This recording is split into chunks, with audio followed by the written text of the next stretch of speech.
বাড়ির গাছের কাঁচকলা মাঝে মাঝেই পাওয়া যায়।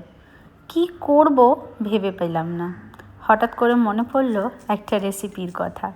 চলো আজকে তোমাদের সাথে একটা গোয়ান রেসিপি শেয়ার করি। অফিসে আমি খুব খেয়েছি আর খুব ভালোও লাগে, তাই ভাবলাম একবার বানিয়ে নিই। প্রথমে কাঁচকলার খোসা ছাড়িয়ে সেটাকে লম্বা লম্বা করে পাতলা পাতলা করে কেটে নেবে। আমি মাঝখান থেকে ভাগ করেছি, চাইলে তোমরা অ্যাজ ইট ইজ লম্বাও রাখতে পারো।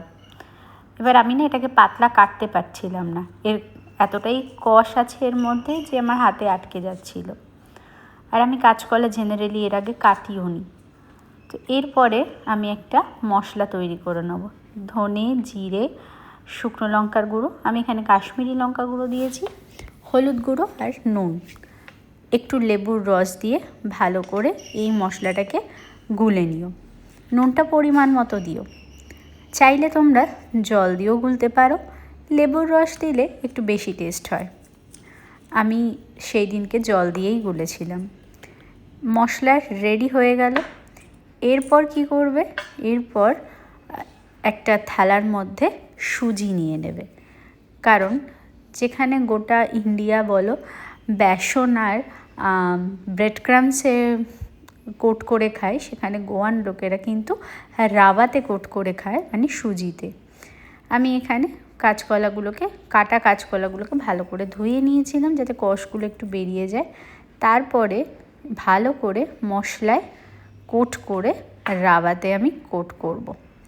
ভালো করে দেখে নাও, ভালো করে মশলাটা কিন্তু কোট হয়। দেখো আমি ভালো করে মশলায় কোট করব, তারপরে এটাকে আমি রাওয়াতে কোট করব। কোট করে তোমরা সাইডে রেখে দেবে, একসাথে অনেকগুলো পারলে বানিয়ে নেবে। হ্যাঁ, মুশকিল হয় যে যেহেতু ভিজে ভিজে থাকে তো রাওয়াগুলো হাতে আটকে যাওয়ার একটা চান্সেস থাকে। তো যাই হোক, এই রকম দেখো ভালো করে নেবে। ব্যাস, এরপর রেডি হয়ে গেল। এরপর পালা হচ্ছে জিনিসটাকে ফ্রাই করার। শ্যালো ফ্রাই করবে, অল্প তেল দিয়ে ভালো করে প্রত্যেকটাকে প্লেস করে দিলেই, এপিট ওপিট সেঁকে নিলেই রেডি তোমাদের কাঁচকলার কাপা। গোয়ানরা কিন্তু সাধারণত ডিপ ফ্রাই খুব একটা করে না, ওরা শ্যালো ফ্রাইই করে। তো তোমরাও ট্রাই করবে আর অবশ্যই জানাবে আমাকে তোমাদের এই কাঁচকলার কাপা কেমন লাগলো। অথেন্টিক একটা গোয়ান রেসিপি। ভিডিওটা ভালো লাগলে অবশ্যই শেয়ার করো। টাটা, বাই বাই, দেখা হবে পরের একটি ব্লগে।